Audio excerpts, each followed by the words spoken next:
പ്രിയപ്പെട്ടവരെ, നമ്മൾ ചെയ്യേണ്ടത് ഒന്ന് മാത്രമേ ഉള്ളൂ, സുജൂദുകൾ അധികരിപ്പിക്കലാണ്. സുജൂദ് എന്താണെന്ന് നിങ്ങൾക്കറിയോ?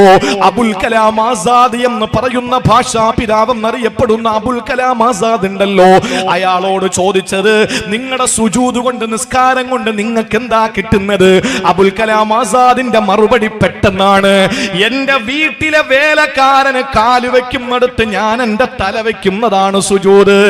എന്റെ വീട് തുടയ്ക്കുന്നവന്, വൃത്തിയാക്കുന്നവൻ, എന്റെ വീടിന്റെ ഖാദിം, എന്റെ വീടിന്റെ സെർവന്റ്, അയാള് കാലു വെച്ചത് എവിടാ, അവിടെ ഞാൻ എന്റെ ശിരസ് വെക്കും. അതാണ് സുജൂദ്. ആരുടെ മുന്നിലും കുനിക്കാത്ത അംബസിന്റെ ആഭിജാത്യത്തിന്റെ ഇസ്സത്തിന്റെ തലയുണ്ടല്ലോ, നടന്നു പോകുന്ന നിലത്തു വെച്ചിട്ട് ഒരു മനുഷ്യന്റെ വൃത്തികെട്ട അവയവമാകുന്ന പൃഷ്ഠഭാഗത്തെ ഉയർത്തി വെച്ചിട്ട് പറയുന്നതെന്താ? സുബ്ഹാന റബ്ബിയൽ അഅ്ലാ വബിഹംദിഹി. നീയാണ് അത്യുന്നതൻ റബ്ബേ, നീയാണ് സർവശക്തനായ അല്ലാഹ്.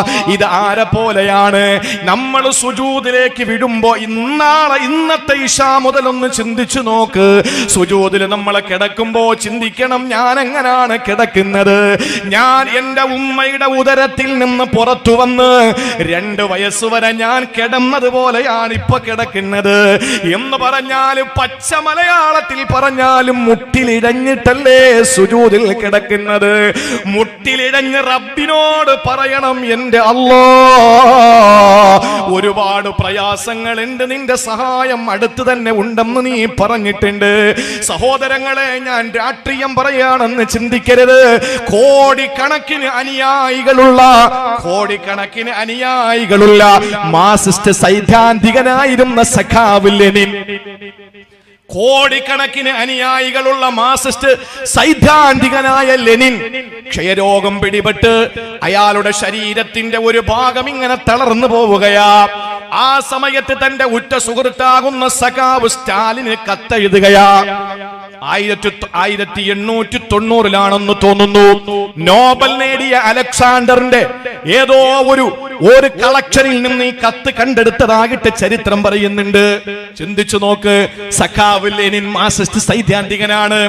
സഖാവ് സ്റ്റാലിന് കത്തെഴുതുകയാണ്, സഹോദരാ, എന്റെ ഉറ്റ സുഹൃത്തെ, എന്റെ കരളിന്റെ കഷ്ണമേ, എന്റെ സുഹൃത്തെ, എന്റെ ശരീരം ക്ഷയം വന്നിട്ട് തളർന്നിരിക്കുകയാണ്, എനിക്ക് നീ ഒരു സഹായം ചെയ്യുമോ? എന്ത് സഹായമാണ് വേണ്ടത്? എനിക്ക് ഒരു കുപ്പി വിഷം തരുമോ? മരിക്കാനാ, സഹിക്കാൻ പറ്റാത്ത വേദന. സഖാവ് സ്റ്റാലിൻ ദുഃഖത്തോടെ ഓർക്കുന്നുണ്ട്. ലെനിന്റെ കത്തങ്ങനെയാണെങ്കിൽ, പ്രിയപ്പെട്ടവരെ, ഇതേ രോഗം പിടിപെട്ട കഴിഞ്ഞ നൂറ്റാണ്ടിൽ 19ാം നൂറ്റാണ്ടിൽ ജീവിച്ചിരുന്ന ഒരു മഹാപണ്ഡിതനുണ്ട്, മുസ്തഫ സബായി. ആ മുസ്തഫ സബായി എന്ന് പറയുന്ന മഹാപണ്ഡിതന് ഇതേ രോഗം പിടിപെട്ടു. ക്ഷയരോഗമാണ്. ഒരു വശം മുഴുവനും തളർന്നു പോയി, ഇടതുഭാഗം മുഴുവനും തളർന്ന അവശനായി. കാല് ചലിക്കുന്നില്ല, കൈ ചലിക്കുന്നില്ല, കണ്ണനങ്ങുന്നില്ല, നാവ് കുഴയുകയാണ്, ഒരു മൂക്ക് ചലിക്കുന്നില്ല, ഒരു ഭാഗം മുഴുവനും തളർന്നു കിടക്കുന്ന മുസ്തഫ സബായി തന്റെ ഉറ്റ ചങ്ങാതിക്ക് കത്തെഴുതുന്നതെന്തെന്നറിയോ? അൽഹംദുലില്ലാഹ്, എനിക്ക് ക്ഷയരോഗം പിടിപെട്ടെന്റെ ഒരു ഭാഗം തളർന്നിരിക്കുകയാണ്, പക്ഷെ 2 ഭാഗവും തളർത്താൻ കഴിവുള്ള അല്ലാഹ് എന്റെ ഒരു ഭാഗമല്ലേ തളർത്തിയുള്ളൂ. അൽഹംദുലില്ലാഹ്. മുസ്തഫ സബായിക്ക് ഉണ്ടായത്, സഖാവ് കോടിക്കണക്കിന് ആളുകളുടെ നേതാവായ സഖാവ് ലെനിനില്ലാതെ പോയ ഒന്നുണ്ട്, അത് വാരിയെല്ലിന്റെ ഉള്ളിലുള്ള ലാ ഇലാഹ ഇല്ലല്ലാഹ്. ആ വിശുദ്ധമായ കലിമയാണ്. എത്ര നമ്മുടെ ഉള്ളിൽ ഈമാൻ വർദ്ധിക്കുമോ അപ്പറയും പരീക്ഷണങ്ങൾ നമുക്ക് വന്നുകൊണ്ടിരിക്കും, അതിൽ യാതൊരു സംശയമില്ല. ഒരു ചെറിയ ഉണർത്തൽ എന്നുള്ള നിലയിൽ ഞാൻ പറയാൻ, ജീവിതത്തിൽ ഹൻസ എന്ന് പറയുന്ന ഒരു പെണ്ണുണ്ടായിരുന്നു. ചരിത്രങ്ങൾ ഞാൻ കുറച്ചു പറയാൻ പരമാവധി ശ്രമിക്കുകയാണ്. ഹൻസ എന്ന് പറയുന്ന പെണ്ണ് ജീവിതത്തിൽ അവളുടെ ബാപ്പ ഒരു കല്യാണം കഴിച്ച് അതിൽ തന്റെ പ്രിയപ്പെട്ട വാപ്പയിലൂടെ ഒരു സഹോദരൻ ഉണ്ടായി, പേര് സക്കർ എന്നാണ്. ഈ സക്കർ എന്ന സഹോദരൻ തന്റെ കളിക്കൂട്ടുകാരനായി. ഹൻസ എന്ന് പറയുന്ന പെണ്ണിന് സക്കർ വല്ലാത്ത അടുപ്പക്കാരനായി. വാപ്പയുടെ മകനാണ്, വാപ്പോത്ത സഹോദരനാണ്, പക്ഷേ ജീവിതത്തിന്റെ കളിക്കൂട്ടുകാരനായ സക്കർ ഒരിക്കൽ പെട്ടെന്ന് പനി ബാധിച്ചിട്ട് മരിച്ചു. അത് സഹിക്കാൻ പറ്റാതെ വന്ന ഹൻസ കരഞ്ഞു. കരയുക മാത്രമല്ല, ഹൻസ മുടി വാരി പിരിത്തിട്ടു. കൗമാരത്തിലേക്ക് അടുക്കുന്ന സമയം ആ പ്രിയപ്പെട്ട ഹൻസ മുടിവാരി പിരുത്തിട്ട് അഴിച്ചിട്ട കാർക്കൂന്തലുകളുടെ ഇടയിൽ ഭ്രാന്തികളെ പോലെ കവിത എഴുതി തന്റെ സക്കറിന് വേണ്ടിയിട്ട്, തന്റെ സഹോദരൻ സക്കർ മരിച്ചുപോയ വേദന സഹിക്കാൻ പറ്റാതെ ആ പ്രിയപ്പെട്ട ഹൻസ കരയാൻ തുടങ്ങി. ഹൻസ വളർന്നു, കരച്ചിലും മാറി, ഭ്രാന്തമായ മനസ്സ് മാറി, അവളുടെ മനസ്സ് പാകപ്പെട്ടു തുടങ്ങി. അവസാനം ഹൻസയുടെ മനസ്സിൽ കയറിക്കൂടിയ ഒരു കാമുകനുണ്ട്, പേര് മുഹമ്മദ് മുസ്തഫ സല്ലല്ലാഹു അലൈഹി വസല്ലമ തങ്ങളെ പറ്റി മനസ്സിലാക്കി അവസാനം ഇസ്ലാമിന്റെ അനുയായിയായി മാറി. ആ ഹൻസ വിവാഹിതയായി 4 ആൺമക്കളെ അള്ളാഹു സമ്മാനിച്ചു. ഖാദിസിയ യുദ്ധം നടക്കുമ്പോ ഭർത്താവില്ല, 4 പൊന്നുമക്കൾ മാത്രമാണ് ഹൻസാക്കുന്നുള്ളത്. ആ ഹൻസ 4 മക്കളെയും വിളിച്ചിട്ട് പറഞ്ഞു, പൊന്നുമക്കളെ നിങ്ങൾ പെട്ടെന്ന് കുളിച്ചിട്ട് വാ. ആ കുളിക്കാൻ പോയ പൊന്നുമക്കളോട് പറഞ്ഞു, മക്കളെ ഇത് സാധാരണ കുളിയല്ല, നിങ്ങൾ നന്നായിട്ട് നീയത്ത് വെക്കണം, ഇത് മയ്യത്ത് കുളിയാ. 4 മക്കളും ഉമ്മ പറഞ്ഞതുപോലെ മയ്യത്ത് കുളി കഴിഞ്ഞിട്ട് വന്നു. ആ 4 മക്കളുടെ നേരെയും വെള്ളത്തുണി നീട്ടിക്കൊടുത്തിട്ട് പറഞ്ഞു, മക്കളെ ഇത് കഫൻ പുടവയാ, ഈ മക്കളെ കഫൻ പുടവ വാങ്ങി ധരിക്കുകയാ. എന്നിട്ട് ഉമ്മ നന്നായിട്ട് അപ്പർ തേച്ചു കൊടുക്കുകയാ 4 മക്കൾക്കും. എന്നിട്ട് ആ ഉമ്മ 4 മക്കളോടും പറഞ്ഞു, പൊന്നുമക്കളെ മാ ഹിന്ദു അബാക്കും, വല്ലാഹി ഞാൻ നിങ്ങളുടെ വാപ്പായെ ചതിച്ചിട്ടില്ല, നിങ്ങൾ 4ഉം ഒരു വാപ്പയുടെ മക്കൾ തന്നെയാ. ഈ പാവപ്പെട്ട ഹൻസ എന്ന ഉമ്മ പറയാ, മക്കളെ നിങ്ങൾ ഖാദിസിയ രണഭൂമിയിലേക്ക് പോയാൽ പടച്ചവനാണ്, തിരിച്ചു വരരുത്, നിങ്ങൾ ഈ രണാങ്കണത്തിൽ നിന്ന് തിരിച്ചു വരരുത്, മക്കളെ നിങ്ങൾ ധീരമായി പോരാടണമെന്ന് പറഞ്ഞു. ഹൻസ റളിയല്ലാഹു തആല അൻഹ ആ 4 മക്കളെയും രക്തസാക്ഷികളാകാൻ വേണ്ടിയിട്ട് ഖാദിസിയ രണഭൂമിയിലേക്ക് പറഞ്ഞു വിടുന്നു. എന്നിട്ട് നമസ്കരിച്ചുകൊണ്ട് ദുആരക്കുന്നു, പടച്ച റബ്ബേ എന്റെ 4 മക്കളെയും നീ ഷഹീദാക്കണേ അല്ലാ, ഒരു മോനെ പോലും എനിക്ക് നീ തിരിച്ചു തരല്ലേ റബ്ബേ. മക്കളോടുള്ള ഏതെങ്കിലും ദേഷ്യത്തിന്റെ പേരിലല്ല, മക്കളെ ജീവിച്ച് കൊതി തീർന്നതിന്റെ പേരിലല്ല, നാളെ പടച്ചവന്റെ കോടതിയിൽ കിട്ടുന്ന സമ്മാനത്തിന്റെ ആ ഒരു വലിയ പ്രസന്റേഷന്റെ ആ ഒരു കാര്യം പ്രസന്റായി തന്റെ മനസ്സിൽ വന്നപ്പോൾ ആ പ്രിയപ്പെട്ട മാതാവിനുണ്ടായ ഒരു വികാരത്തിന്റെ തീഷ്ണമായ ഒരു ജ്വാലയുടെ പ്രതീകമാണ്, ജാജ്വല്യതയാണ് ആ ഉമ്മയുടെ ദുആയിൽ നമുക്ക് കാണാൻ കഴിഞ്ഞത്. അവസാനം 4 മക്കളും രക്തസാക്ഷികളായി. പ്രിയപ്പെട്ട ഉമ്മയുടെ മുമ്പിൽ വന്നിട്ട് ആരോ സങ്കടത്തോടെ പറഞ്ഞു, ഹൻസ നിങ്ങളുടെ 4 മക്കളും ഷഹീദായി. ആ സമയത്ത് 2 കരങ്ങൾ വീണ്ടും ഉയർത്തുകയാ റബ്ബിലേക്ക്. എന്നിട്ട് പറഞ്ഞു, അൽഹംദുലില്ലാ, നാളെ സ്വർഗ്ഗത്തിൽ 4 ശുഹദാക്കളുടെ ഉമ്മയായി നീ എന്നെ തെരഞ്ഞെടുത്തല്ലോ. ഇതിനപ്പുറം ഈ പാവപ്പെട്ട ഹൻസയ്ക്ക് നീ എന്തായി ദുനിയാവിലും ആഖിറത്തിലും തരേണ്ടത്? ഞാൻ കൃതാർത്ഥയാണ് തമ്പുരാനെ എന്ന് പറയാൻ ഹൻസയ്ക്ക് കഴിഞ്ഞത്. ഏത് ഹൻസ? തന്റെ സഹോദരനാകുന്ന സക്കർ മരിച്ചപ്പോൾ ഭ്രാന്തിയായി മുടിവാരി പിരുത്തിട്ട ആ ഹൻസയിൽ നിന്ന് 4 മക്കളെ ഷഹീദാക്കാൻ കഴിഞ്ഞ ഹൻസാക്ക് മനസ്സിനകത്ത് തോന്നിയ ആ വികാരം അന്നില്ലാത്ത ഒന്ന് ഹൻസയ്ക്ക് ഇപ്പമുണ്ട്. അതാണ് ലാ ഇലാഹ ഇല്ലല്ലാഹു മുഹമ്മദുർ റസൂലുള്ളാഹ്. നമുക്കതുണ്ടെങ്കിൽ പരീക്ഷണങ്ങൾ ഏറ്റവും നല്ല കഞ്ചാവിന്റെ ലഹരിയോടെ നമുക്ക് അനുഭവിക്കാൻ കഴിയും. കഞ്ചാവിന്റെ ലഹരിയേക്കാൾ വലിയ ലഹരിയായിട്ട് നമുക്ക് അനുഭവിക്കാൻ കഴിയും പരീക്ഷണങ്ങൾ. വീണ്ടും വീണ്ടും ചോദിക്കും, നീ താ പടച്ചവനെ, പരീക്ഷണങ്ങൾ താ അല്ലാ. എത്ര ചരിത്രങ്ങളാ നമുക്ക് പറയാൻ സമയമില്ല. അതുകൊണ്ട് ദുആ ചെയ്താൽ ഉത്തരം ഇന്നി ഖരീബ്. അല്ലാഹു പരീക്ഷണങ്ങൾ തന്നാൽ അവന്റെ സഹായം നസ്റുല്ലാഹി ഖരീബ്. ഇനി മൂന്നാമത് എന്താ പറഞ്ഞെന്നറിയോ? എന്റെ പ്രിയപ്പെട്ട സഹോദരങ്ങളെ, സമയം ഇനി അരമണിക്കൂറുടെയാണ് പ്രസംഗത്തിന്റെ ടൈം ഉള്ളത്. ഇൻഷാ അല്ലാഹ് വളരെ സുപ്രധാനമായ 2-3 കാര്യങ്ങൾ പറയാനുണ്ട്. നാളെ സമാപനമാണ്. ഒരാളും ഇൻഷാ അല്ലാഹ്, ഞാനും ആതിഥേയനാണ്, നിങ്ങളും ആതിഥേയരാണ്. ഇതിലിപ്പോ അതിഥി ആരെന്നുള്ളതിലാണ് ഇപ്പൊ അഭിപ്രായ വ്യത്യാസമുള്ളത്. ഏതായിരുന്നാലും ഇൻഷാ അല്ലാഹ് ഈ ദിവസം നമ്മുടെ ജീവിതത്തിൽ ശഅബാൻ മാസത്തിന്റെ രാവാ. അത് വലിയൊരു മഹലായ ഫദ്ൽ അല്ലാഹു നമുക്ക് തന്നതാ.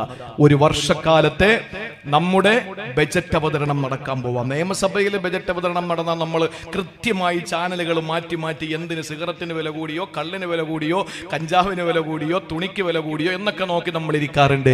അത് ബജറ്റ് അവതരണം നൈമിഷികമായ ഏതെങ്കിലുമൊക്കെ 2-3 വർഷത്തെ ഒരു ബജറ്റ് അവതരണമായേക്കാം. അതല്ലെങ്കിൽ പ്രതിപക്ഷം അതിന് ഇടപെട്ടുകൊണ്ട് അതിനെ തിരുത്താനും സാധ്യതയുണ്ട്.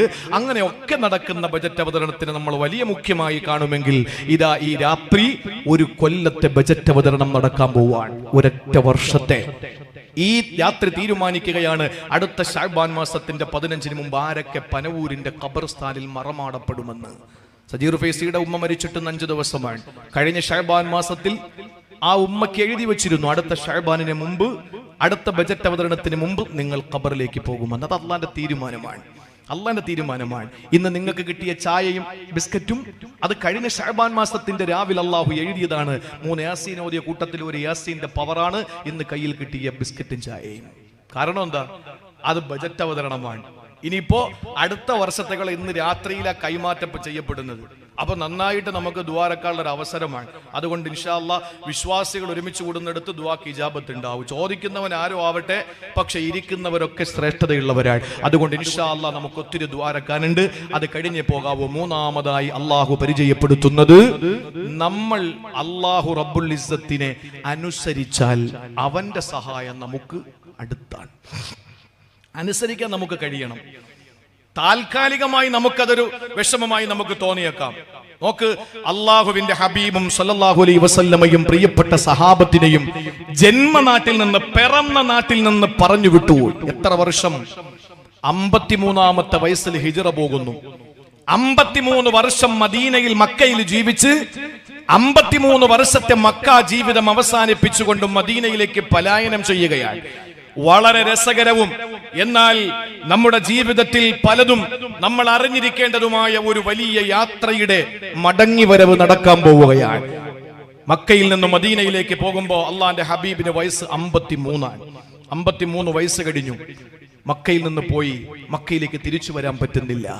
പിറന്ന നാടാണ് എന്ന് പറഞ്ഞാൽ കിലോമീറ്റർ വെച്ച് നോക്കിയാൽ പനവൂരുള്ള നമ്മളെല്ലാവരും കൂടി ഏകദേശം കണ്ണൂർ കഴിഞ്ഞ് കാസർഗോഡിനിടയിൽ ഏതെങ്കിലും ഒരു പ്രദേശത്ത്, നമ്മളിപ്പോൾ ചെറുവറ്റൂരോ നീലേശ്വരത്തോ അല്ലെങ്കിൽ അങ്ങ് അറ്റം പോയാൽ ഇനി കാസർഗോഡ് തന്നെ വെച്ചോ, തിരുവനന്തപുരത്തുള്ള നമ്മൾ കാസർഗോഡ് ആട്ടി ഓടിക്കപ്പെട്ടു. കാസർഗോഡിലേക്ക് പോയി. നമ്മുടെ ഇവിടുത്തെ കഷ്ടപ്പാട്, വാഹനങ്ങൾ, വീട്, കച്ചവടങ്ങൾ, കടകൾ, നമ്മുടെ ഭാര്യ, നമ്മുടെ മക്കൾ, നമ്മുടെ മാതാപിതാക്കൾ, നമ്മുടെ വേണ്ടപ്പെട്ടവരൊക്കെ ഈ തിരുവനന്തപുരത്താ ഉള്ളത്. നമ്മൾ കാസർഗോഡുവാ ഉള്ളത്. ഇന്നത്തെ പോലെ സംവിധാനങ്ങൾ അന്നില്ല. 500 കിലോമീറ്റർ അപ്പുറത്തേക്ക് ആട്ടി ഓടിക്കപ്പെട്ടു. അവിടെ ചെന്ന് വർഷങ്ങൾ കഴിഞ്ഞു. 1 വർഷം കഴിഞ്ഞു, 2-ാം വർഷം ബദർ, 3-ാം വർഷം ഉഹദ്, 4-ാം വർഷം ബദർ സൂറ, 5-ാം വർഷം അവിടെ കഴിഞ്ഞു. 6-ാം വർഷം എത്തിയപ്പോൾ അള്ളാന്റെ ഹബീബ് ഒരു സ്വപ്നം കാണുകയാണ്. ശ്രദ്ധിക്കും, 3-ാമത്തെ കാര്യമാണ് പറയുന്നത്. വളരെ ഗൗരവത്തോടുകൂടി ഈ 2 കാര്യം കേട്ടതിനേക്കാൾ അതീവ ഗൗരവത്തോടുകൂടി നമ്മൾ കേൾക്കേണ്ട കാര്യമാണ്. അള്ളാഹുവിന്റെ ഹബീബ് കിടന്നുറങ്ങുമ്പോൾ, കാരണം ഇന്ന് മക്ക വിട്ടു വന്നിട്ട് 6 വർഷം പൂർത്തിയാവുകയാ. മക്ക എന്ന ജന്മനാട്, പിറന്ന നാട്, പിച്ചവച്ച നാട്, ഓടിച്ചാടി കളിച്ച നാട്, ആ നാട്ടിൽ നിന്നിതാ ഓടിക്കപ്പെട്ട് 6 വർഷം കഴിയുകയാണ്. അല്ലാഹുവിന്റെ ഹബീബിരാ സ്വപ്നം കാണുകയാണ്. എന്ത് സ്വപ്നമാണെന്നറിയോ? 1500ഓളം വരുന്ന അനുചരന്മാരും ഒത്തുതാ ഉംറ ചെയ്യുന്നതായി, ഉംറ നിർവഹിക്കുന്നതായി സ്വപ്നം കാണുകയാ. ചാടി എഴുന്നേറ്റ് സഹാബത്തിനോട് പറഞ്ഞ്, സഹാബാ നമുക്ക് പോയാലോ? മക്കയിലേക്ക് പോയി നമുക്കൊന്ന് ഉംറ ചെയ്താലോ? സഹാബാക്കൾക്ക് വലിയ സന്തോഷമായി. കാരണം എന്തെന്നറിയോ? 6 വർഷം കഴിഞ്ഞു മക്കളെ കണ്ടിട്ട്, പലരും 6 വർഷം കഴിഞ്ഞ് മാതാപിതാക്കളെ കണ്ടിട്ട്, പലരും ജന്മനാട്, വീട്, പിറന്ന നാട്, ഓടിച്ചാടി കളിച്ച നാട് ഇത് കണ്ടിട്ട് 6 വർഷം കഴിഞ്ഞിരിക്കുകയാണ്. ഒപ്പം അല്ലാഹുവിന്റെ കഅബ ശരീഫ് കാണാമല്ലോ, ഒന്ന് ഉംറ ചെയ്യാമല്ലോ. പരിശുദ്ധമായ ഹജ്ജ് നിർവഹിക്കപ്പെടാൻ ഉംറ ചെയ്യാനുള്ള മോഹം അവർക്ക് മനസ്സിലുണ്ടല്ലോ. ആ നിലയിൽ ഉംറ ചെയ്യാൻ വേണ്ടി 6-ാം വർഷത്തിൽ മദീനയിൽ നിന്നവർ ഇഹ്റാം കെട്ടുകയാ. 1500ഓളം വരുന്ന സഹാബാക്കളോടൊത്ത് ഹുദൈബിയ എന്ന് പറയുന്ന സ്ഥലത്തെത്തുമ്പോൾ മക്കയുടെ ബൗണ്ടറിക്ക്, ഹറമിന്റെ ബൗണ്ടറിക്ക് വെളിയിലാണ്. ഇനി ഇതിനകത്ത് കയറണമെങ്കിൽ അനുവാദം വേണോ? ഓടിച്ചെന്ന് അനുവാദം വാങ്ങാൻ ആരെയാണ് വിട്ടതെന്നറിയോ? തന്റെ 2 പൊന്നുമക്കളെ കല്യാണം കഴിച്ച റുഖയ്യായ ഉമ്മു കുൽസുവിനെ കല്യാണം കഴിച്ച മഹാനായ സയ്യിദുനാ ഉസ്മാൻ, ഇസ്ലാമിക് റിപ്പബ്ലിക്കിന്റെ 3ാമത്തെ ചോദ്യം ചെയ്യപ്പെടാത്ത അമരക്കാരൻ, ഒരു ഭൗതിക സാമ്രാജ്യത്തിന്റെയും രണ്ട് ആത്മീയ സാമ്രാജ്യത്തിന്റെയും 2 ഭൗതിക സാമ്രാജ്യത്തിന്റെയും അധിപനായി വാണരുളിയ സയ്യിദുനാ ഉസ്മാൻ ഇബ്നു അഫ്ഫാൻ റളിയല്ലാഹു തആല അൻഹു സഹോദരങ്ങളെ, അന്ന് റസൂലുള്ളാഹിന്റെ സഹാബിയാണ്, അള്ളാന്റെ ഹബീബിന്റെ സതീർത്ഥ്യനാണ്, റസൂലുള്ളാഹിനോടൊപ്പം എവിടെയും പോകുന്നയാളാണ്. മക്കക്കാർക്ക് ഏറ്റവും കൂടുതൽ ഇഷ്ടം ഉസ്മാനോടാണ്. നബി തങ്ങളോടൊക്കാൾ സ്നേഹം ഉസ്മാൻ ഇബ്നു അഫ്ഫാനോടയാ. അതുകൊണ്ട് ഉസ്മാൻ തങ്ങളെ വിളിച്ചിട്ട് ഹുദൈബിയയിൽ വെച്ചിട്ട് റസൂലുള്ള പറയുകയാണ്, ഉസ്മാനേ, മക്കയിൽ ചെന്നിട്ട് അവരോട് ചോദിക്കണം, ഞങ്ങൾ നിരായുധരാ, ഞങ്ങളുടെ കയ്യിൽ വാളുകളില്ല, ഞങ്ങളുടെ കയ്യിൽ പരിചകളില്ല, ഞങ്ങളുടെ കയ്യിൽ പടയങ്കികളില്ല, പടക്കോപ്പുകളില്ല, ഞങ്ങൾ വന്നത് ലക്ഷ്യം ഉംറ ചെയ്യലാണ്, അല്ലാതെ ആരെയും ഉപദ്രവിക്കാൻ ഞങ്ങൾ വന്നതല്ല, ആരോട് ഞങ്ങൾക്ക് വൈരാഗ്യമില്ല, ആരോട് ഞങ്ങൾക്ക് ദേഷ്യമില്ല, ഈ അനുവാദം ഒന്ന് വാങ്ങിത്തരണമെന്ന് ഉസ്മാൻ തങ്ങളെ പറഞ്ഞു വിടുമ്പോ മക്കക്കാർ അനുവാദം കൊടുക്കുമെന്ന് ന്യായമായും റസൂലുള്ളാഹി സ്വല്ലല്ലാഹു അലൈഹി വസല്ലം കരുതുകയാ. ഓടി വന്നു ഉസ്മാൻ ഇബ്നു അഫ്ഫാൻ തങ്ങൾ അവിടുത്തെ ഒരുപാട് ഫാസിസ്റ്റുകളോട് ചോദിച്ചു, അവിടുത്തെ സവർണ തമ്പുരാക്കന്മാരോട് ചോദിച്ചു, ഞങ്ങൾ വന്നത് ഉംറ ചെയ്യാനാണ്, വന്ന് തഹല്ലുലായി ഞങ്ങൾ അങ്ങ് പൊക്കോളാ, ഞങ്ങൾ 7 തവാഫ് കഴിഞ്ഞ് 2 റക്അത്ത് മഖാം ഇബ്രാഹിമിനെ നിസ്കരിച്ച് ഞങ്ങൾ സഫാ മർവയുടെ ഇടയിൽ സഈ ചെയ്തിട്ട് ഞങ്ങൾ തഹല്ലുലായി ഞങ്ങൾ അങ്ങ് പൊക്കോളാം, ഒരു ഉപദ്രവത്തിനും ഞങ്ങൾ വന്നതല്ല. ആ സമയത്ത് പറഞ്ഞ്, പറ്റൂല ഉസ്മാനെ, പറ്റൂല, നിങ്ങളെ ഇവിടെ നിന്ന് പടിയടച്ച് പിണ്ടം വെച്ചതാണ്, ഇനി നിങ്ങൾക്ക് ഇവിടെ പ്രവേശനമില്ല. ഉസ്മാൻ തങ്ങളെ കാലിൽ വീണ് യാചിക്കുകയാണ്, അനുവാദം തരണേ, അവർക്ക് കൂടി കഅബ കാണാൻ. അള്ളാന്റെ ഹബീബ് കഅബാലയം സൃഷ്ടിക്കപ്പെടാൻ കാരണഭൂതരാണല്ലോ. കഅബ കാണാൻ കഴിയാതെ ഹുദൈബിയയിൽ വന്നിട്ട് നിൽക്കുകയാണ്. ഉസ്മാൻ തങ്ങൾ പറഞ്ഞു, എനിക്ക് കിട്ടിയ സൗഭാഗ്യമെങ്കിലും എന്റെ മുത്തിന് കിട്ടണ്ടേ, ഈ കഅബ ഒന്ന് കാണാനെങ്കിലും എന്റെ റസൂലിനെ ഒന്ന് അനുവദിക്കുമോ? ഇല്ല, നീ പൊയ്ക്കോ. ഇത് പറയുന്നതിനിടയിൽ ഉസ്മാൻ തങ്ങൾ കൊല്ലപ്പെട്ടു എന്ന് ഹുദൈബിയയിലുള്ള 1499 പേർക്ക് വിവരം കിട്ടുകയാ. ഉസ്മാൻ തങ്ങളെ കൊല്ലപ്പെട്ടു.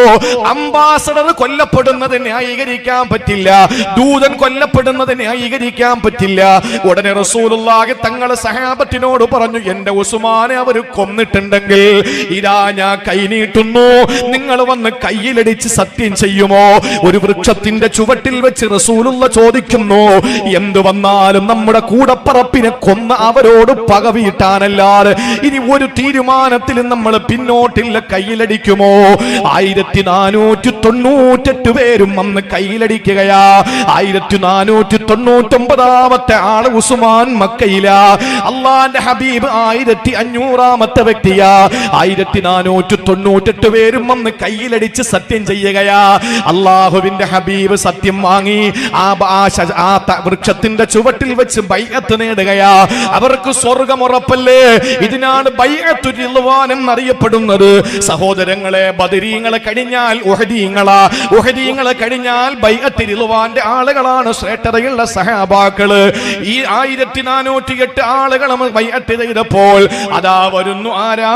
സയ്യിദുനാ ഉസ്മാൻ. കൊല്ലപ്പെട്ടില്ല. ഉസ്മാൻ തങ്ങൾ വരുന്നതിന് മുമ്പ് ഉസ്മാൻ തങ്ങൾക്ക് വേണ്ടി റസൂലുള്ള ബൈഅത്ത് ചെയ്യുകയാ. അത്ഭുതമേ, ലോകാത്ഭുതമേ! വീട്ടിനകത്തേക്ക് ഇരച്ചു കയറിയിട്ട് ഖുർആൻ ഓതിക്കൊണ്ടിരുന്ന ഉസ്മാൻ തങ്ങളെ താടി വലിച്ചു പിടിച്ചിട്ട് ആ ഉസ്മാൻ തങ്ങളുടെ ശരീരത്തിൽ വെട്ടി പീസാക്കി കൊന്നുകളഞ്ഞ കാപാലികന്മാര്, ഈ സമുദായത്തിന്റെ അകത്തുള്ള കാപാലികന്മാര്, അവരറിയാൻ വേണ്ടിയിട്ട് പിൽക്കാലത്ത് ഇത് ചർച്ച ചെയ്യപ്പെട്ടല്ലോ.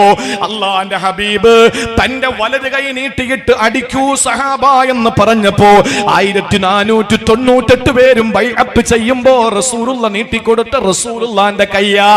ഉസ്മാൻ തങ്ങൾ ബൈഅത്ത് ചെയ്യാനില്ലല്ലോ, ഇത് വലിയ പദവിയാണല്ലോ. ഏതു പദവി? ആയത്തതാ അവതരിപ്പിക്കപ്പെടുകയാണ്. ലഖദ് റളിയല്ലാഹു അനിൽ മുഅ്മിനീൻ ഇദ് യുബായിഊനക തഹ്ത الشجرة فعلم ما في قلوبهم فأنزل السكينة عليهم وأثابهم فتحا قريبا.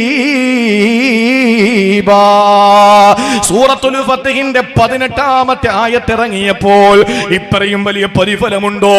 1498 പേർക്കും ആ പ്രതിഫലം കിട്ടി. പക്ഷെ എന്റെ പൊന്നാര മഹാനായ ഉസ്മാൻ അത് കിട്ടിയില്ലല്ലോ. അള്ളാന്റെ റസൂലല്ലേ കാരുണ്യത്തിന്റെ ഹോൾസെയിൽ ഡീലർ, കരുണയുടെ അംബാസഡർ മുത്തുനബിയല്ലേ, കാരുണ്യത്തിന്റെ ട്രാൻസ്ഫോർമർ അല്ലേ മുത്തു റസൂല്. അവിടുന്ന് വലത് കൈ ഉയർത്തിയിട്ട് പറഞ്ഞു, ഹാദിഹി യദു ഉസ്മാൻ, ഇതെന്റെ ഉസ്മാന്റെ കൈയാണ്. ഏത് കയ്യാ? ജിബ്രീലിനെ കെട്ടിപ്പിടിച്ച കൈയുണ്ടല്ലോ. അല്ലാഹുവിന്റെ അടുക്കൽ ചെന്ന് ഖാബ ഖൗസൈനിയുടെ ബന്ധം സ്ഥാപിച്ച റിസാലത്തിന്റെ വലത് കൈയുണ്ടല്ലോ. സ്വർഗത്തിന്റെ വാതിൽക്കൽ മുട്ടാൻ അല്ല ഭാഗ്യം കൊടുത്ത വലത് കൈയുണ്ടല്ലോ. ആ വലത് കൈ ഉയർത്തിയിട്ട് പറഞ്ഞു, ഹാദിഹി യദു ഉസ്മാൻ, ഇതെന്റെ ഉസ്മാന്റെ കൈയാണ്. രണ്ടാമത്തെ കൈ ഉയർത്തിയിട്ട് പറഞ്ഞു, ഹാദിഹി യദി, ഇതെന്റെ കൈയാണ്. എന്നിട്ട് രണ്ട് കൈയും അങ്ങ് ഈ രണ്ട് കൈയും കൂട്ടി അങ്ങ് പിടിക്കുകയാ. എന്നിട്ട് പറയുന്നു, ഹാദിഹി ബൈഅത്തു ഉസ്മാൻ, ഇതെന്റെ ഉസ്മാന്റെ ബൈഅത്താണ്. ഓട്ടോമാറ്റിക്കായി 1499 ഉസ്മാനും ആടാവുകയാ. സഹോദരങ്ങളെ, ബൈഅത്ത് റിദ്വാനിൽപ്പെട്ട സഹാബിയായി മാറി. അങ്ങനെ ഈ 1499 പേരടങ്ങുന്ന സഹാബാക്കളെ ബൈഅത്ത് റിദ്വാനിന്റെ തഹ്ത ശജറ, വൃക്ഷത്തിന്റെ ചുവട്ടിൽ വെച്ച് നടത്തിയ ബൈഅത്ത് റിദ്വാൻ എന്ന് പറയുന്ന മഹത്തായ ഈ സംവിധാനത്തിന്റെ കൊടക്കീഴിലെത്തുകയാ.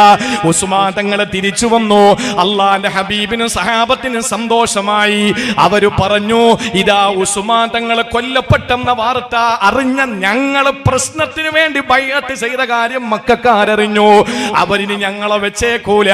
കാരണം 4 കൊല്ലങ്ങൾക്ക് മുമ്പ് നടന്ന ബദർ അവരുടെ മനസ്സിലുണ്ട്, 3 കൊല്ലം മുമ്പ് നടന്ന ഉഹദ് അവരുടെ മനസ്സിലുണ്ട്, 2 കൊല്ലം മുമ്പ് നടന്ന ബദർ സൂറയും അവരുടെ മനസ്സിലുണ്ട്. അവര് പറഞ്ഞു, മുഹമ്മദും കൂട്ടരും തുനിഞ്ഞിറങ്ങിയാ നമ്മൾ ധൂമധൂളി തന്നെ, അതുകൊണ്ട് പോകാം, നമുക്ക് ചെന്നൊരു കോംപ്രമൈസ് ആകാം. അങ്ങനെ ഹുദൈബിയ സന്ധിയിലേക്ക് വരികയാണ്. ഹുദൈബിയ എന്ന് പറയുന്ന കൊച്ചു നാട്ടിലേക്ക് എത്തുകയാ. വന്നിട്ട് അല്ലാഹുവിന്റെ ഹബീബിനോട് പറഞ്ഞു, മുഹമ്മദ് പ്രശ്നമുണ്ടാക്കരുത്, നിങ്ങൾ കുഴപ്പം കാണിക്കരുത്, നിങ്ങൾ ഇവിടെ നിന്ന് പോകണം. ഇനി 10 വർഷത്തേക്ക് നമ്മൾ തമ്മിൽ യുദ്ധമില്ല. ആകാശം ഇടിഞ്ഞു വീണാലും ഭൂമി കുത്തിപ്പിളർന്നാലും സാഗരങ്ങൾ കരയിലേക്ക് ഇരച്ചു കയറിയാലും ഇനി ഞങ്ങൾ തമ്മിൽ യുദ്ധമില്ല. പിന്നെ ഒന്നാമത്തെ ഡിമാൻഡ് അതാണ്. രണ്ടാമത്തെ എഴുത്ത് എന്തെന്നറിയോ, സന്ധി ഏതെന്നറിയോ? ഇപ്പൊ നിങ്ങൾ പോകണം. അവരുടെ ദുഷ്പ്രഭുത്വത്തിന്റെ, പ്രമാണിത്വത്തിന്റെ, ദുർഭരണത്തിന്റെ, ഏറ്റവും വലിയ ദുരഭിമാനത്തിന്റെ ചിത്രമാണത്. അവര് പറഞ്ഞു, ഇപ്പൊ നിങ്ങൾ വരരുത്, ഇപ്പൊ നിങ്ങൾ മടങ്ങിപ്പോകണം. അടുത്ത കൊല്ലം നിങ്ങൾക്ക് വരാം.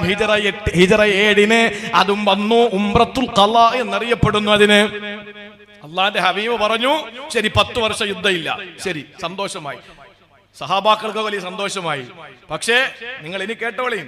അവൻ പറഞ്ഞു, ഇപ്രാവശ്യം നിങ്ങൾക്ക് ഉംറ ചെയ്യാൻ അവസരമില്ല. ഉമർ റളിയല്ലാഹു അൻഹു പറഞ്ഞു, നബിയെ നിങ്ങൾ എന്തായി പറയുന്നേ? ഞാൻ പോകാം, യവന്മാരെ ഇപ്പൊ ഞാൻ വെട്ടിക്കൊന്നേക്കാം. പലരും വല്ലാതെ വിക്ഷുബ്ധരായി. ആ സമയത്ത് അള്ളാന്റെ റസൂല് പറഞ്ഞു, മിണ്ടരുത് വാന റസൂലുള്ളാഹ്, ഞാൻ പറയുന്നത് അനുസരിച്ചോളണം, മിണ്ടരുത്. പലരും നമ്മളാണെങ്കിൽ പറയും, ഇതെന്തൊരു നേതാവ്, പേടിത്തൂറി എന്നൊക്കെ പറഞ്ഞ് നമ്മൾ അവരെ കളിയാക്കി വിടാനല്ലേ ശ്രമിക്കൂ. അള്ളാഹുവിന്റെ ഹബീബ് പറഞ്ഞു, വഅന റസൂലുള്ളാഹ്, ഞാൻ അള്ളാന്റെ ദൂതനാണ്, ഞാൻ അള്ളാന്റെ ദൂതനാണ്, ഞാൻ പറയുന്നത് നിങ്ങൾ അനുസരിക്കണം. എന്താ സന്ധി കരാർ? എന്താണ്? 10 വർഷത്തേക്ക് യുദ്ധമില്ല. 1. 2, ഈ വർഷം പോകണം, അടുത്ത വർഷം വന്നോ, മക്ക തുറന്നു തരാം, നിങ്ങൾ ഉംറ ചെയ്തോ, ഉടനെ പോകണം, 3 ദിവസം അനുവാദം തരും, മതി. 2. മൂന്നാമത്തത് എന്താ? മക്കേന്ന് അങ്ങോട്ട് ആരെങ്കിലും വന്നാൽ തിരിച്ചു വിടണം, മദീനേന്ന് ആരെങ്കിലും തിരിച്ച് ഞങ്ങളടുത്ത് വന്നാൽ തിരിച്ചു വിടൂല. ഉമർ തങ്ങൾ പറഞ്ഞു, നബി അത് എന്ത് ഏർപ്പാടാ, അത് സമ്മതിക്കരുത്. അള്ളാഹുവിന്റെ റസൂൽ പറഞ്ഞു, മിണ്ടാതിരിക്കുവാന റസൂലുള്ളാഹ്. പിൽക്കാലത്ത് അത് മനസ്സിലായി. എന്താണെന്നറിയോ? എടാ, മദീനയെന്ന് ഒരുത്തം മക്കയിൽ പോകണമെങ്കിൽ മുർത്തദ്ദാവണം, പിന്നെ അവൻ അമ്മക്കെന്തിനാ? അതാണ് ദീർഘവീക്ഷണം. അഷ്റഫുൽ ഖൽഖ് നബി മുഹമ്മദ് മുസ്തഫ. മദീനയെന്ന് ആര് പോയാലും തിരിച്ച് ഞങ്ങൾക്ക് വേണ്ടടോ, നിങ്ങൾ എന്നെ എടുത്തോ. മക്കേന്ന് ആര് വന്നാലും തിരിച്ചു വിട്ടേക്കാം. അള്ളാഹ് ഹിദായത്ത് കൊടുത്തില്ലേ, പിന്നെ അവനെ നമ്മളെ ചുമക്കുന്ന എന്തിനാ? ഇനി ഹിദായത്ത് കൊടുത്ത് അവന്റെ ഹൃദയത്തിൽ ഈമാൻ രൂഢമൂലമായാലോ, തിരിച്ച് മക്കയിലേക്ക് വന്നാൽ നിങ്ങൾ സെറ്റോടെ മദീനയിലേക്ക് വന്ന് ബൈഅത്ത് ചെയ്യും, അത് ഉറപ്പാണ്. അതുകൊണ്ട് അത് ഞാൻ അംഗീകരിച്ചു. ഉമർ തങ്ങൾക്കൊക്കെ ദേഷ്യം വന്നു. ഇത്രയും പറഞ്ഞിട്ട് ശരി, നമുക്കിനി എഴുതാം. ആരാ എഴുതേണ്ടത്? അള്ളാന്റെ റസൂല് ഉമ്മിയാണ്, എഴുത്തും വായന അറിയില്ല. ആരെഴുതും? വിഷയം അവിടെയാണ്. അള്ളാന്റെ ഹബീബ് പറഞ്ഞു, എഴുത് അലിയെ, എഴുത്. അലി റളിയല്ലാഹു അൻഹു എഴുതി, മിൻ അബ്ദില്ലാഹി മിൻ മുഹമ്മദ് ബിൻ അബ്ദില്ലാഹി റസൂലില്ലാഹി സ്വല്ലല്ലാഹു അലൈഹി വസല്ലം ഫ്രം ടു എഴുതി മക്കയിലെ ഖുറൈശികൾ. മക്കക്കാര് പറഞ്ഞു പറ്റില്ല. ഇപ്പൊ പറഞ്ഞ വാക്കുണ്ടല്ലോ മിൻ മുഹമ്മദ് ബിൻ അബ്ദില്ല, അത് ഓക്കെ. പക്ഷെ അതിനുശേഷം പറഞ്ഞ റസൂലില്ല, അത് പറ്റില്ല. അതെന്നാ പിന്നെ ഞങ്ങൾ അങ്ങ് അംഗീകരിച്ച പിന്നെ ഈ വിഷയം ഇവിടെ ഇല്ലല്ലോ. നീ റസൂലുള്ളാഹിനെ ഞങ്ങൾക്ക് അംഗീകരിക്കാൻ മനസ്സില്ലടോ. അള്ളാന്റെ റസൂല് പറഞ്ഞു അലി അത് മാറ്റി. അലി റളിയല്ലാഹു അൻഹു പറഞ്ഞു ഇല്ല നബിയേ, എന്നെ കൊന്നാലും ഞാനത് മാറ്റൂല. റസൂലുള്ളാഹി എന്ന വാക്ക് മാറ്റാൻ എന്റെ കരങ്ങൾക്ക് ശക്തിയില്ല, ഞാനത് മാറ്റൂല. എന്റെ ജീവൻ വെടിഞ്ഞാലും ഞാനത് മാറ്റൂല. അള്ളാന്റെ റസൂല് പറഞ്ഞു കാണിക്ക് ഏതായി റസൂലുള്ളാഹി എന്ന് എഴുതിയത്. കാരണം വായിക്കാറില്ലല്ലോ അള്ളാന്റെ ഹബീബിന്. അലി തങ്ങൾ വെച്ചു കൊടുത്തത് ഇതാ. അള്ളാന്റെ റസൂല് മാച്ചു. എന്നിട്ട് പറഞ്ഞു വഅന റസൂലുള്ളാഹി വഅന അബ്ദുല്ലാഹി വഅന ഹബീബുല്ലാഹി വഅന ഖൈറു ഖൽഖില്ലാഹ് എന്നും പറഞ്ഞ റസൂലുള്ളാഹി അവിടെ നിന്ന് ഒരൊറ്റ പ്രസംഗം കാഴ്ചവെച്ചു, മാച്ചു കൊടുത്തു. അതും സഹാബാക്കൾക്ക് ദഹിച്ചില്ല. പക്ഷേ അള്ളാഹുവിന്റെ ഹബീബായി എടുത്ത നിലപാട് പിൽക്കാലങ്ങളിൽ 10 വർഷത്തേക്ക് പിന്നെ യുദ്ധമില്ലല്ലോ, പിന്നെ യുദ്ധമില്ല, രേഖപ്പെടുത്തപ്പെട്ടിരിക്കുകയാണ്. പിന്നീട് രാജാക്കന്മാർക്ക് കത്തെഴുതാൻ തുടങ്ങി. ബഹ്റൈനിൽ കത്തെഴുതി, ബഹ്റൈനിലേക്ക് കത്തെഴുതുന്നു. അതുപോലെ തന്നെ വിവിധ രാജ്യങ്ങളിൽ കത്തെഴുതുന്നു. ആ കത്ത് എത്തുന്ന രാജാക്കന്മാർ റസൂലുള്ളാഹിനെ പറ്റി മനസ്സിലാക്കാൻ മദീനത്ത് വരുന്നു. മക്കക്കാരടുത്ത് വന്ന് ചോദിക്കുക എങ്ങനെയുണ്ട്. ഒന്നും മിണ്ടാൻ പറ്റൂല, കാരണം രേഖപ്പെടുത്തിയിരിക്കാൻ മിണ്ടരുത്. ഇനി നമ്മൾ തമ്മിൽ യാതൊരു പ്രശ്നങ്ങളും ഇല്ല.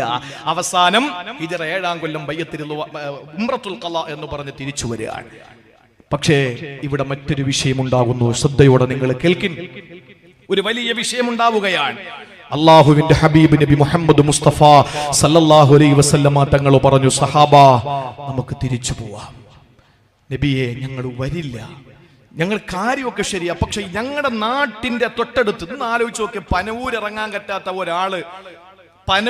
കഴിയാത്ത ഒരാള് കല്ലിയോട് വന്ന് അവിടെ തടഞ്ഞു നിർത്തിയിട്ട് പോടാ നിന്റെ ജോലി നോക്കി എന്ന് പറഞ്ഞാൽ പനവൂരിലെ വീടും വീട്ടിലെ ഭാര്യയും മക്കളും ഉമ്മയും സഹോദരങ്ങളും പഠിച്ച പള്ളിക്കൂടവും ഓതിപ്പടിച്ച മദ്രസയും നമസ്കരിച്ച നമസ്കാര സ്ഥലവും ഉപ്പാപ്പ കിടക്കുന്ന ഖബർസ്ഥാനം കാണാതെ തിരിച്ചു വീണ്ടും ഓളിപ്പോകേണ്ടി വരുന്ന ദുരവസ്ഥയെ പറ്റി ഒന്ന് ചിന്തിച്ചു നോക്ക്. കല്ലിയോട് നിൽക്കുന്ന നമ്മൾ എന്താ ചെയ്യുക? അത് തന്നെയാ ഹുദൈബിയിൽ വെച്ച് പറഞ്ഞു ഞങ്ങൾ വരില്ല. അള്ളാന്റെ ഹബീബിന് ഒന്നും ചെയ്യാൻ പറ്റുന്നില്ല. അള്ളാന്റെ റസൂല് പറഞ്ഞു നമുക്കൊരു കാര്യം ചെയ്യാം, മദീനയിൽ നിന്ന് ഇഹ്റാം കെട്ടി വന്നതാ, നമുക്ക് തഹല്ലുലാകാം. അതെങ്ങനെ തഹല്ലുലാകും നബിയെ ഉംറ ചെയ്യാതെ? എന്നാ ഫിദിയ കൊടുക്ക് മക്കളെ, ഒരാടിനെ അറുത്തു കൊടുക്ക്. ഉംറയിൽ എന്തെങ്കിലും വിഷയം വന്നാൽ അതല്ലേ പരിഹാരം? ഇല്ല നബിയെ ഞങ്ങൾ തയ്യാറല്ല. അവസാനം ഒരു പെണ്ണിടപെട്ടു. ആർക്കാ?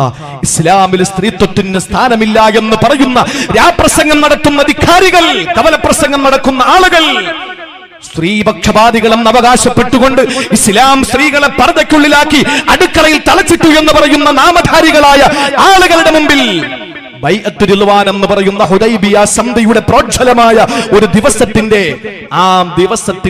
കുരുക്കഴിച്ചു കൊടുത്ത് പ്രശ്നത്തിന് പരിഹാരം തേടുന്നത് മഹദിയായ ഉമ്മു സലമ റളിയല്ലാഹു അൻഹയാണ്. ഉമ്മു സലമ റളിയല്ലാഹു തആല അൻഹ നബി തങ്ങളെ വിളിച്ചിട്ട് പറഞ്ഞു ഇങ്ങ് വരി, എന്താ പ്രശ്നം?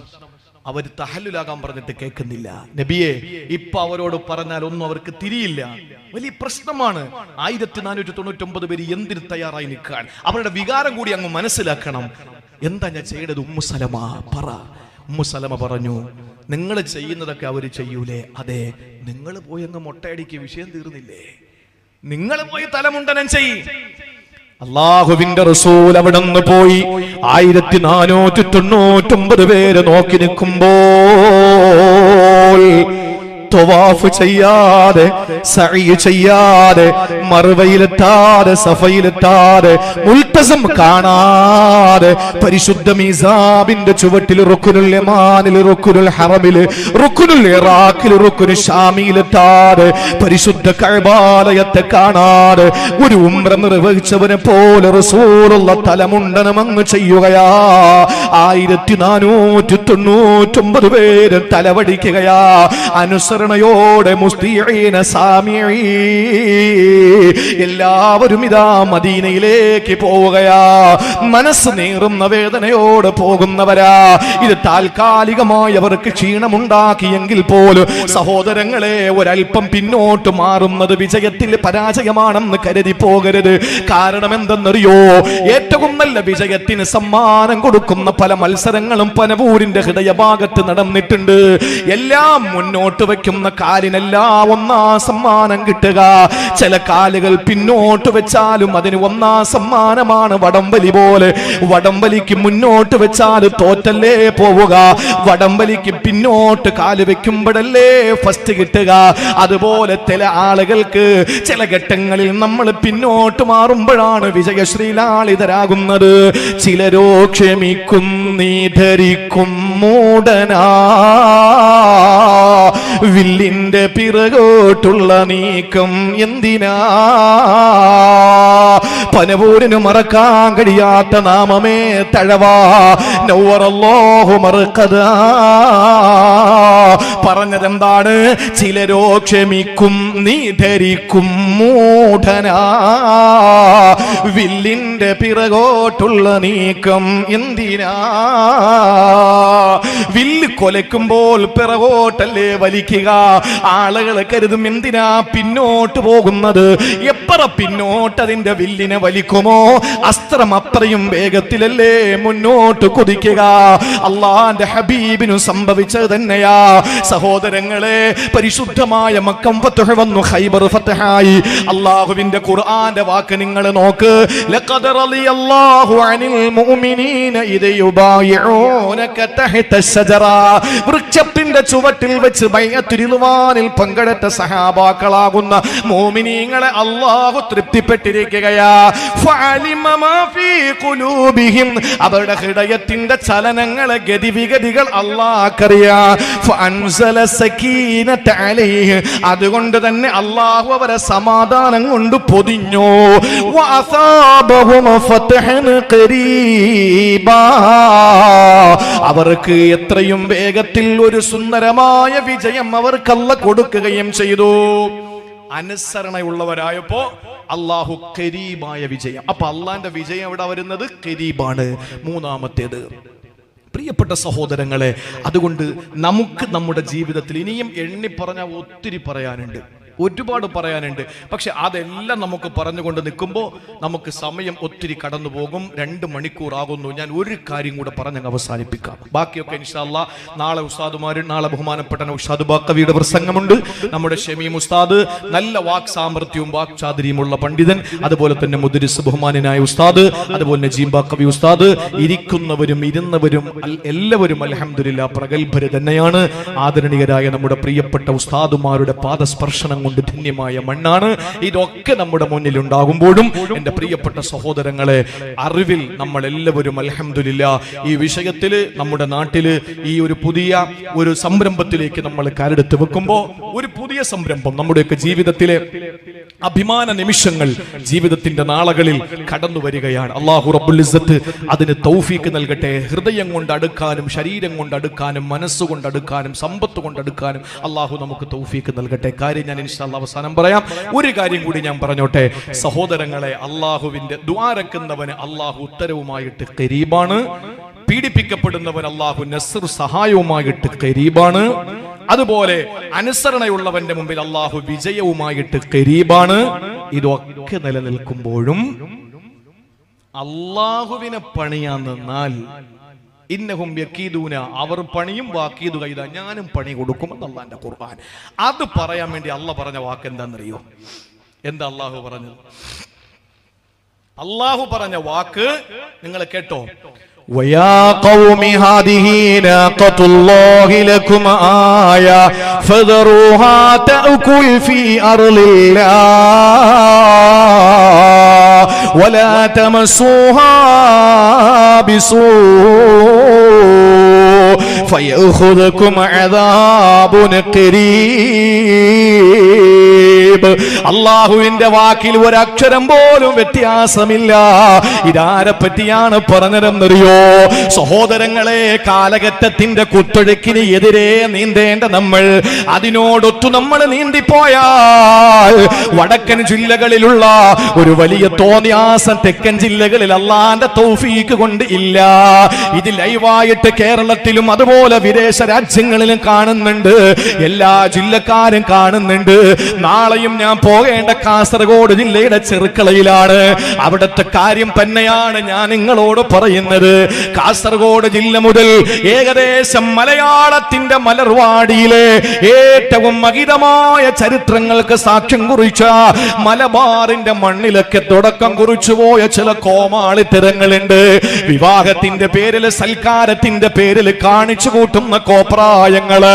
മഞ്ഞ കല്യാണം എന്ന പേരിൽ തിരുവനന്തപുരത്തെ പേരൂർക്കടയിൽ നിന്ന് കിട്ടുന്ന കാർഡ് മഞ്ഞ കാർഡാടോ, ഊളംപാറയെന്ന് കിട്ടുന്ന മഞ്ഞ കാർഡാ. കുതിരവട്ടത്തെ കോഴിക്കോട് കുതിരവട്ടത്ത് കിട്ടുന്നതും മഞ്ഞ കാർഡാ. ഇതിനല്ലേ മഞ്ഞ കല്യാണം എന്ന് പറയുന്നത്? ആരുടെ സംസ്കാരമാണോ? ആരാ നിന്നെ ഇത് പഠിപ്പിച്ചത്? മുഹമ്മദ് റസൂലുള്ളാഹിന്റെ സംസ്കാരമാണോ? അബൂബക്കർ സിദ്ദീഖിന്റെ സംസ്കാരമാണോ? ഉമറുൽ ഫാറൂഖിന്റെ സംസ്കാരമാണോ? നമ്മുടെ നാട്ടിലൊന്നും അത് എത്തിയിട്ടില്ല എന്നാ കരുതുന്നത്. അള്ളാഹു കാത്തുരക്ഷിക്കട്ടെ. കല്യാണത്തിന്റെ അന്ന് ഉസ്താദിന്റെ വക അൽ ഫാത്തിഹ, തലേ ദിവസം മോദീന്റെ വക ഒരു കോഴിയെറുപ്പ്, അതിന്റെ തലേ ദിവസം നടക്കുന്നത് എന്താണ്? മഞ്ഞ കല്യാണം. അരുത് മുസ്ലിമേ, അരുത് മുസ്ലിമേ. ഇതൊരു സംസ്കാരമാണ്, നൂറ്റാണ്ടുകളുടെ പാരമ്പര്യമാണ്. ആ കാണുന്ന മദ്രസ കെട്ടിടം ഏകദേശം 180 കൊല്ലത്തെ പഴക്കമുണ്ട്. ഒരു നൂറ്റാണ്ടിൽ 1.5 നൂറ്റാണ്ടും പിന്നെ 3 പതിറ്റാണ്ടും പഴക്കമുള്ളതാ. നമ്മുടെ നാട് പാരമ്പര്യം അവകാശപ്പെടുന്ന നാടാ. കൊച്ചു പൊന്നാനിയല്ല പ്രിയപ്പെട്ടവരെ, ഒറിജിനൽ പൊന്നാനി തന്നെയാ. മതപരമായി ഇവിടുന്ന് കേരളത്തിന്റെ പല മേഖലകളിലും ഏറ്റവും വലിയ ഖ്യാതി നേടിയ പ്രിയപ്പെട്ട മഹാരഥന്മാര് അവരെല്ലാവരും ഇന്ന് പരിശുദ്ധമായ ദീനിന്റെ പ്രബോധകരാകുമ്പോ അവർക്ക് വെള്ളം കൊടുത്ത മണ്ണാണ് പനവൂര്, അവർക്ക് വളമിട്ട മണ്ണാണ് പനവൂര്. KM അബ്ദുൽ കരീം ഉസ്താദിന്റെ മണ്ണ് പനവൂര്, എന്നെ ഉസ്താദിന്റെ മണ്ണ് പനവൂര്. പ്രിയപ്പെട്ടവരെ, നമ്മുടെ മഹത്തുക്കളായ പൂർവ്വസൂരികളുടെ മണ്ണാണ് പനവൂര്. പനവൂരിന്റെ മണ്ണ് ഏതൊരു മണ്ണെടുത്തു മണത്താലും പരിശുദ്ധ ദീനിന്റെ പരിമളം കാണുമെങ്കിൽ കേരളത്തിന്റെ തെക്കൻ ജില്ലകളിൽ ഏതെങ്കിലും ഒരു മണ്ണിനതിന് അവകാശപ്പെടാൻ കഴിയോ? വല്ലാഹി അത് പനവൂര് തന്നെയാണ്. കാരണം ജംഇയ്യത്തുൽ ഉലമയുടെ സെക്രട്ടറി ജനറൽ ആയിരിക്കുന്ന തൊടിയൂർ ഉസ്താദ് പോലും ഇവിടുത്തെ മണ്ണാ, ഈ മണ്ണിന്റെ സന്തതിയാ. പ്രിയപ്പെട്ടവരെ, അതുകൊണ്ട് തന്നെ നമുക്ക് പറയാ, ഇത് മതപരമായ വിഷയങ്ങളിൽ അള്ളാഹുവിന്റെ ദീൻ മുറുകെ പിടിക്കുന്ന മണ്ണാണ്. ഇന്ന് നല്ല കെൽപ്പുള്ള ബഹുമാനപ്പെട്ട നൗഷാദ് സാഹിബിന്റെ നേതൃത്വത്തിലുള്ള പരിപാലന സമിതി മുൻഗാമികളും മോശമല്ല. പാമ്പാടി സാറിൻ്റെതായാലും അതുപോലെ തന്നെ അബ്ദുസലാം സാറിൻ്റെതായാലും ഇതിന്റെ മുൻപുണ്ടായിരുന്ന എല്ലാ പ്രിയപ്പെട്ട പരിപാലന സമിതിയും നല്ലവര് തന്നെയാ. ഹസൻ സാഹിബിൻ്റെതായാലും എല്ലാ പരിപാലന സമിതിയും അവർ ദീനിയായ രീതിയിൽ തന്നെയാ നയിക്കുന്നത്. പക്ഷേ ഞാൻ പറയുന്നു, കല്യാണ പേക്കൂത്തുകൾക്കെതിരെ രംഗത്ത് വരാൻ ഷമീമമാനിക്ക് കഴിയൂല. കാരണം ഒരു ഷമീമമാനി പോയാൽ 1000 ഷമീമമാനിമാര് പള്ളിയിൽ വരും. ആകെ കഴിയുന്നത് ആർക്കെന്നറിയോ? പരിപാലന സമിതിക്ക് മാത്രമാണ്. മതവിരുദ്ധമായ പ്രവർത്തനങ്ങൾ കല്യാണത്തിന് കാട്ടിക്കൂട്ടിയാൽ ഇല്ലടാ നിനക്കിവിടെ NOC കിട്ടൂല എന്ന് ചരിത്രങ്ങൾ ഉറങ്ങുന്ന പനവൂരിന്റെ ആത്മീയ കലാലയത്തിന്റെ ഹെഡ് ഓഫീസായ ഈ കമ്മിറ്റി ഓഫീസിൽ വെച്ചത് തീരുമാനമെടുത്താൽ അത് വൈറ്റ് ഹൗസിന്റെ ജോ ബൈഡന്റെ റിപ്പോർട്ടിനേക്കാൾ ഭീകരമാണത്. കാരണം ഇവിടുന്ന് സർട്ടിഫിക്കറ്റ് കിട്ടാതെ പെണ്ണിന്റെ വീട്ടിൽ നിന്ന് ചെക്കന്റെ വീട്ടിൽ നിന്ന് സർട്ടിഫിക്കറ്റ് കിട്ടൂലവന്റെ വിവാഹം നടക്കില്ല. പ്രിയപ്പെട്ടവരെ, മതപരമായ വിഷയത്തിൽ നമ്മൾ അല്പം കൂടി ശ്രദ്ധിക്കണമെന്ന് പറയുമ്പോ നമ്മൾ മോശക്കാരാണെന്നതല്ല, 4 ഭാഗത്തും ഇതിലുള്ള വിശുദ്ധമായ ദീനീ വിരുദ്ധത പ്രകടിപ്പിക്കുമ്പോ നമ്മൾ കുത്തൊഴുക്കിൽ പെട്ടുപോകാതെ, നിങ്ങൾ കണ്ടിട്ടില്ലേ മലവെള്ളപ്പാച്ചിൽ വരുമ്പോൾ ടെൻകണക്കിന് ഭാരമുള്ള ആന ഒഴുകി വരികയാണ്. കരയിലെ ഏറ്റവും വലിയ ജീവിയായ ആന ഒഴുകി വരുന്നു. ആ സമയത്ത് ആനയ്ക്ക് ജീവനില്ലാത്തതാണ്. കാരണം അപ്പോഴാണ് എതിരെ മലവെള്ളപ്പാച്ചിലും കളകളാരവം മുഴക്കുന്ന അരുവികളിൽ 1/2 ഗ്രാം പോലും ഇല്ലാത്ത ചെറിയ പരൽ മത്സ്യങ്ങൾ എതിരെ നീന്തുകയാണ്. കാരണം അതിന് ജീവനുണ്ട്. നമ്മുടെ ജീവൻ ഇസ്ലാമാണ്, നമ്മുടെ ജീവൻ ഖുർആനാണ്, നമ്മുടെ ജീവൻ സുന്നത്താണ്. ഇന്നത്തെ ഹബീബേ മുഹബ്ബിറേ സാദിഖേ നബിയുൽ മുത്തഖീ നബിയുൽ സഖലൈനി സല്ലല്ലാഹു അലൈഹി വസല്ലം. അതുകൊണ്ട് പ്രിയപ്പെട്ടവരെ, നമ്മുടെ നാട് സുന്നത്തിൽ അധിഷ്ഠിതമാകണം, നമ്മുടെ നാട് സുന്നത്ത് കൊണ്ട് ഹയാത്താകണം. അല്ലാഹു അതിന് തൗഫീക്ക് നൽകട്ടെ. അതല്ലാതെ ഒരു പ്രവൃത്തി നമ്മുടെ ഭാഗത്ത് നിന്നുണ്ടായാൽ, ഇസ്ലാമിന്റെ ചിഹ്നങ്ങളെ ആക്ഷേപിച്ചാൽ, ഈ തൊപ്പിയും ഈ ഷാളും ഇസ്ലാമിന്റെ ഷിആറാണ്. ഇതുകൊണ്ട് ഞാൻ സൂക്ഷിക്കേണ്ട പലതുമുണ്ട്.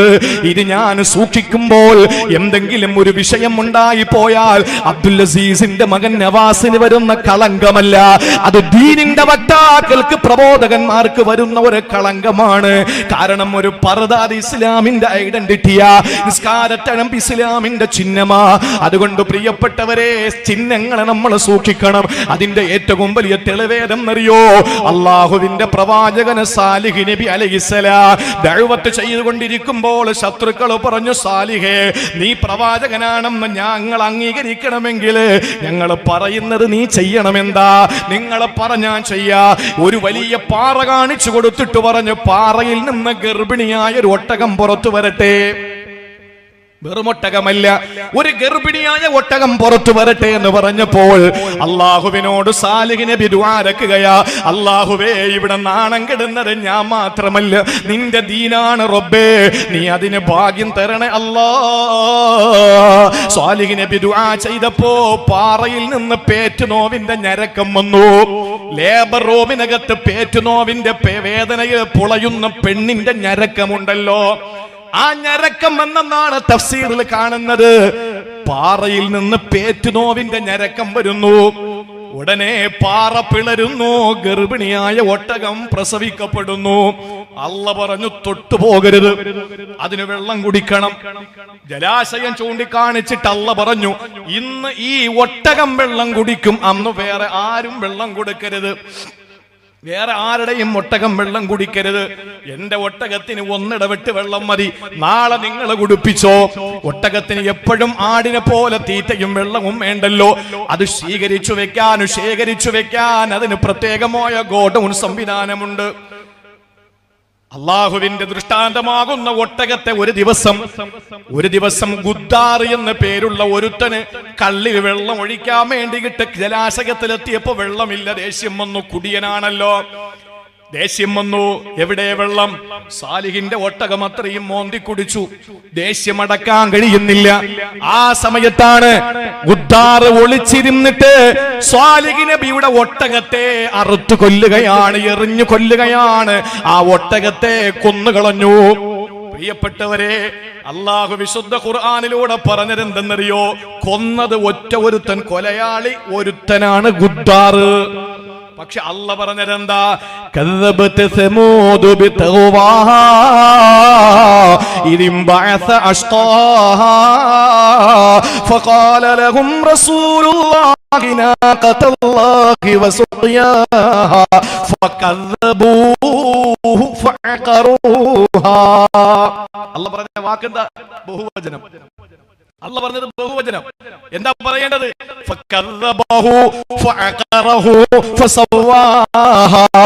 അങ്ങനെയാ ഖുർആൻ പറയേണ്ടത്, കാരണം ഒറ്റ ഒരുത്തനാ കൊന്നത്. പക്ഷെ അല്ല പറഞ്ഞ എന്താ? അവർ എല്ലാവരും കൂടി കളവാക്കി, അവർ എല്ലാവരും കൂടിയാണ് കൊന്നുകളഞ്ഞത്. എന്താ കാരണം?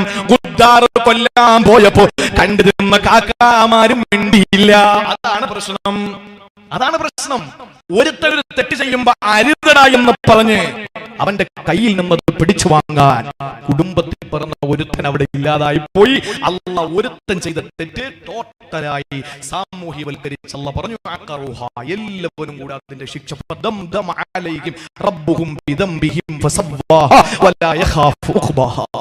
അല്ല പറഞ്ഞ വാക്കങ്ങനെയാ.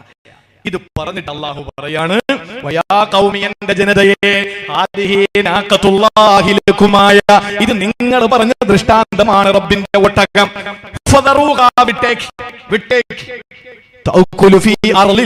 അത് അള്ളാന്റെ ഭൂമിയിൽ തിന്ന് നടക്കട്ടെ.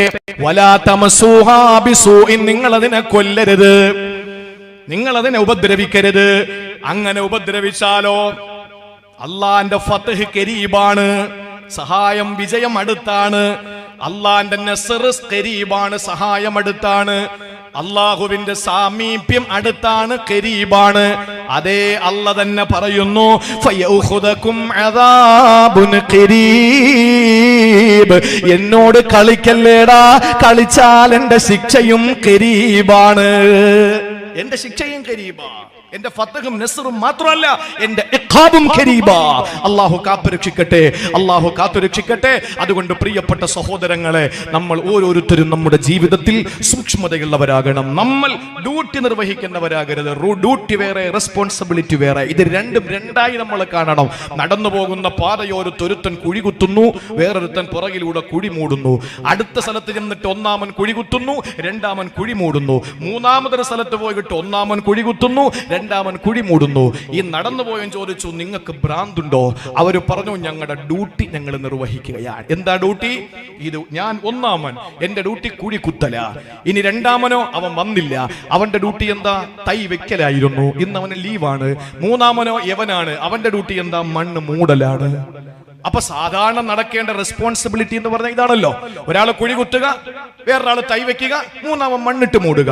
ഇന്ന് രണ്ടാമനായ തൈ വെക്കുന്നവന് ലീവായതുകൊണ്ട് ഞങ്ങൾ ഞങ്ങളുടെ ഡ്യൂട്ടി ചെയ്യാണ്. ഈ നിലയിൽ എന്തെങ്കിലും ചെയ്തിട്ട് കാര്യമുണ്ടോ? അതിൽ എന്തെങ്കിലും ആത്മാർത്ഥതയുണ്ടോ? ഇല്ല. നമ്മൾ ചെയ്യേണ്ടത് ഡ്യൂട്ടി നിർവഹിക്കലാകരുത്, അള്ളാഹ്ക്കു വേണ്ടി എന്തെങ്കിലും ചെയ്ത് കാട്ടിക്കൂട്ടലാകരുത്. അതിന് ആത്മാർത്ഥത ഉണ്ടാകണം. അള്ളാഹു തൗഫീക്ക് നൽകട്ടെ.